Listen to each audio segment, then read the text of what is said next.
Today, the Surgeon General on television saying, this is what the president meant to say.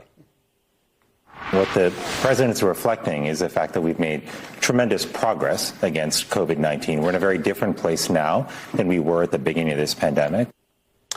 Call that cleanup, because this is what the president did say. The pandemic is over. We still have a problem with COVID. We're still doing a lot of work on it. But the pandemic is over. If you notice, no one's wearing masks. Everybody seems to be in pretty good shape.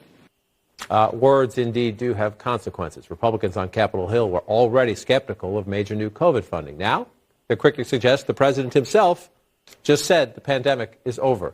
Our reporters are back with us. Let's start with our White House reporters here. The president knows he's giving an interview to 60 Minutes. There's a way to say we're in much better shape, which is what he said on the back half of that. But the pandemic is over. According to Politico today, two reporters in Politico, when the White House reviewed a transcript of Biden's comments after the interview, which was taped earlier in the week, it did not alert its COVID team, leaving the administration without a coordinated response for the immediate aftermath. Huh?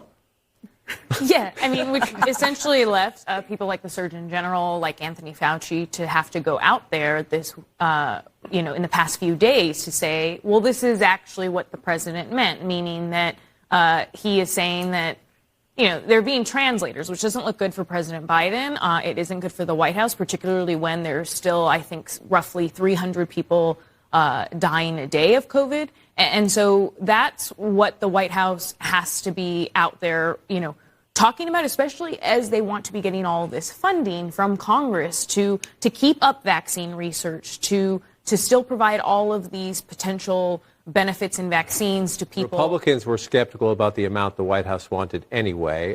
Carl, again, this is your beat. This is John Thune, key deputy in the Senate Republican leadership today, saying, if the pandemic is over, Mr. President, why are you asking for all this money? They'd use the pandemic as a rationale for extending the bailout of student loans and to the tune of blowing up about $1 trillion in spending. But if he's going to argue the pandemic's over, I think getting additional COVID support will be a very heavy lift. Yeah, I mean, you're right, and he's right.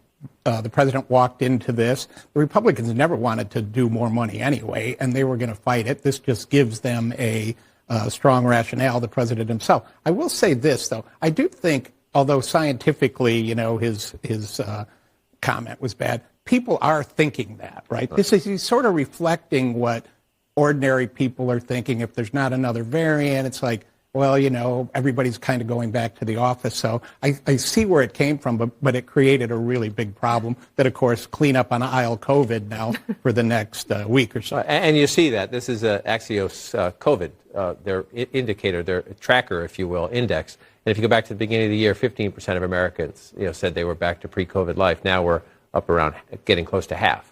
So people feel not that it's over, but that they've made the adjustments necessary to continue their day-to-day lives. Maybe it's testing, maybe it's masks in certain places, maybe it's none of that.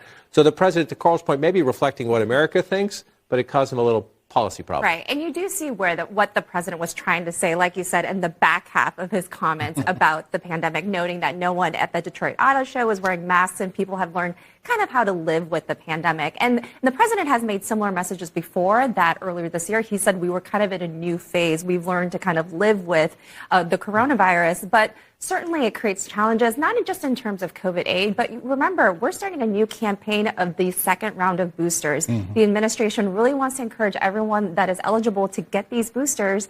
And if the president is out there saying the pandemic is over, I'm sure that complicates things a tad. A tad.